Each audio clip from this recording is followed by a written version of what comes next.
Hey everyone, and welcome back to the Nerdy Multiverse in yet another breakdown. As today we will be breaking down and giving our initial thoughts on episode 5 of the second season of The Walking Dead, Daryl Dixon. Of course, following Daryl on his journey in France. Now, this season actually has a sort of subtitle to it as well, being the Book of Carol. As now we have both the story of Daryl in France and Carol's story as she journeys there herself looking for Daryl. And now the two are once again intertwined and reunited. Anyways though, this episode is titled Vouloir sieste pouvoir. And excuse my terrible French, but in English the title means to want is power, or at least something along the lines of that, as the translation is not always accurate, of course. But this episode begins as Daryl and Carol are forced to continue their journey through France, now on foot, as the car that they got from that older couple in the previous episode ends up breaking down. We then cut to the rooftop community, a location we have not seen since the first season. And of course, where Falou stands as the leader. This is where Falou has taken Laurent for safekeeping, at least for now. Now, Cadron actually shows up here at their doorstep.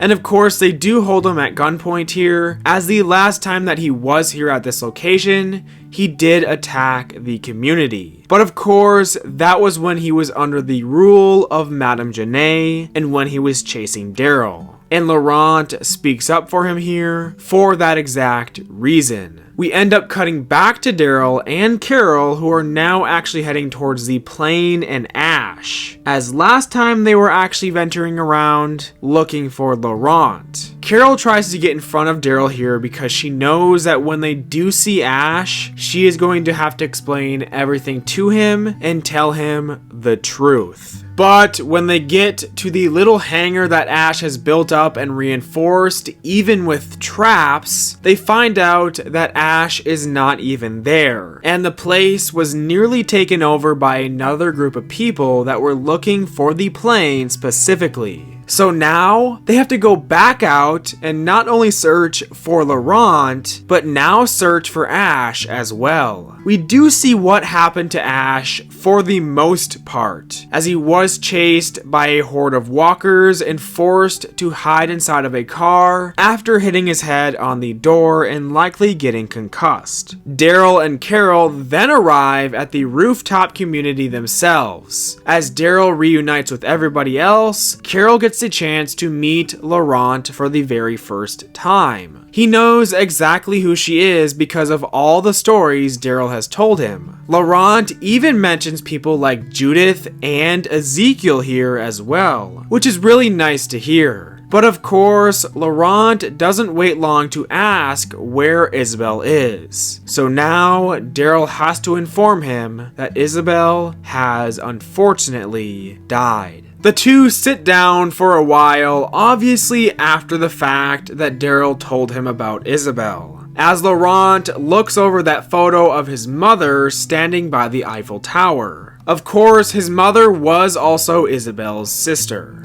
Daryl then starts talking about Laurent still coming back to America with him, just like how they planned with Isabelle when she was around. But now, Laurent has changed his mind as he says over and over without really any explanation that he doesn't want to go anymore. He wants to stay in France because he feels at peace here, which is obviously not the case as he has been hunted this entire time. The very next morning, before speaking and meeting with Daryl, Carol takes a walk around this community and just sort of takes everything in, before she gets yet another flashback of Sophia, after seeing a kid dressed almost exactly like her daughter. Afterwards, her and Daryl decide that it is time to go out and get some information regarding Ash and his possible location. So the one place that has all of that information is the Demi-Monde, the nightclub from the very first season where Quinn, Isabelle's ex, stood as the leader before his death, of course. Now, at the nightclub, Daryl and Carol meet with Anne, Quinn's other former love interest, who is now standing as the leader here after Quinn's demise. She willingly provides any information she can and points them in the direction of the Mason Mare, Janae's former base, and where they got their hands on the gasoline from Ash's plane. Now back at the rooftop community once more as Caudron and Laurent speak to one another. Caudron does some reminiscing and tells Laurent some stories about things before the outbreak.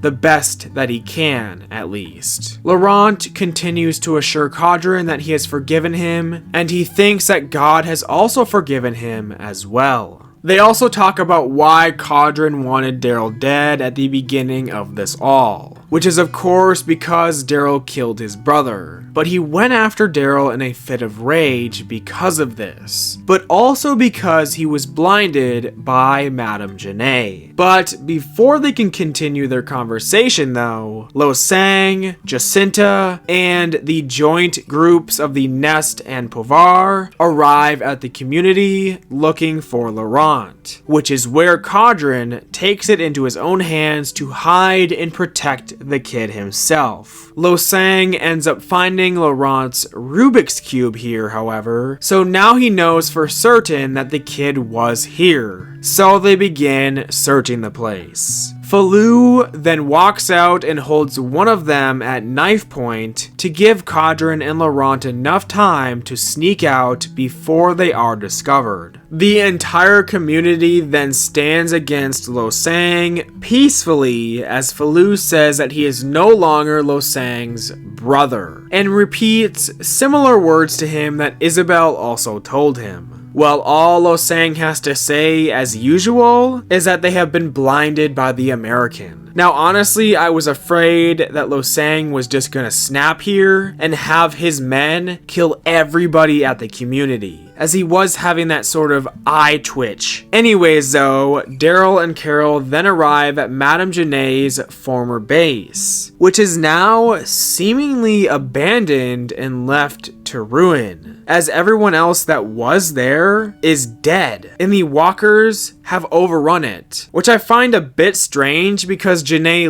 literally just died. So did everyone just go crazy and go rogue after her death, or did Losang's new group or the nightclub group raid it after her death? There wasn't really much explanation as to what happened here. But anyways, after some searching around, Carol actually finds that old tape recorder from the first season, where Daryl recorded that message, that if he didn't come back, at least they know that he tried. They end up also finding Ash here as well, still hiding in that car, which is completely surrounded by walkers. Now, all of them are trapped inside of this car. So Daryl improvises, using one of those tranquilizer guns to shoot two of the walkers outside with the super walker serum, so that they can kill the other walkers outside the car, in which they do before Carol takes them both out. Once again, like in the first season, the serum often had side effects and many failures. Walkers injected either exploded or ended up killing each other, which is why this worked here. The two then take Ash back to the hangar to give him some rest because he is clearly injured from hitting his head. Daryl then leaves Carol as he goes to look for some more fuel for the plane ride back home, as Carol prepares to tell Ash the truth about the situation, and a lie that she told him about Sophia. Daryl returns to the nightclub where Laurent and Caudron are as well, and also provides them with fuel for the plane, and then Losang, Jacinta, and their group arrive looking for Laurent as well. They track them down into the catacomb tunnels after Anne tries to distract them away. Everyone in the tunnels separates and Laurent hides. Now in the silent dark,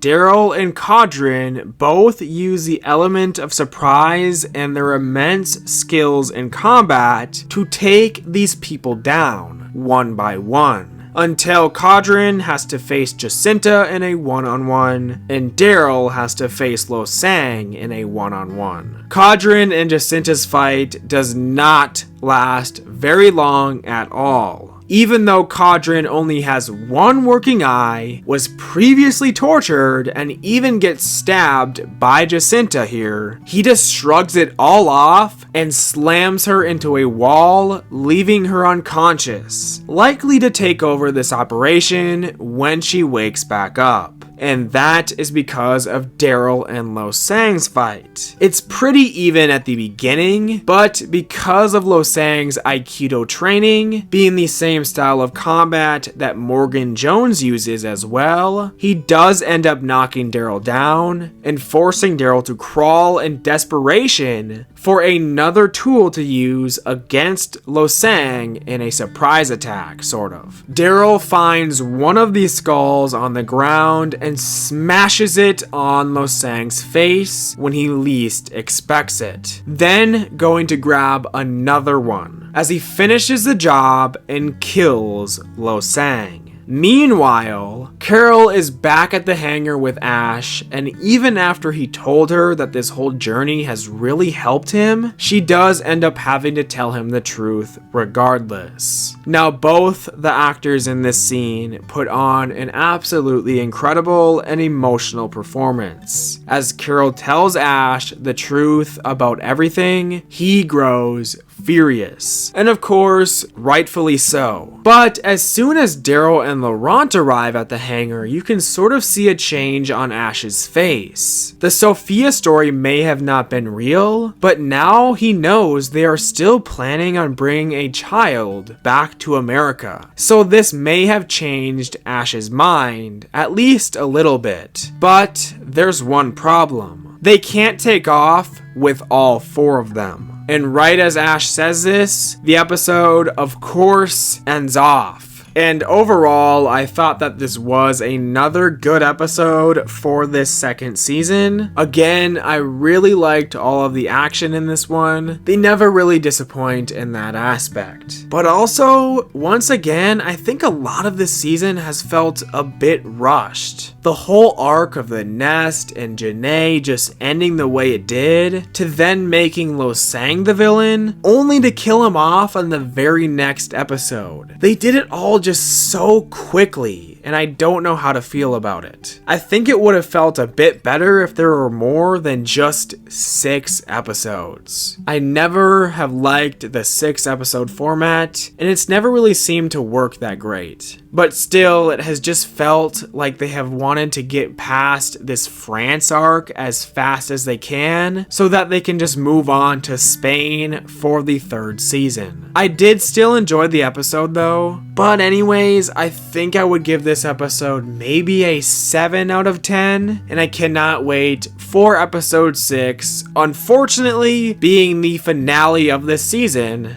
next week. But yeah, that about does it for this episode, from me at least. But of course, I would like to hear your thoughts on it as well. So make sure to leave them down below. Anyways though, thank you all for watching. If you enjoyed our breakdown and review on this episode, feel free to give it a like. And with that being said, we will see you all the next time that we go through and explore the nerdy multiverse.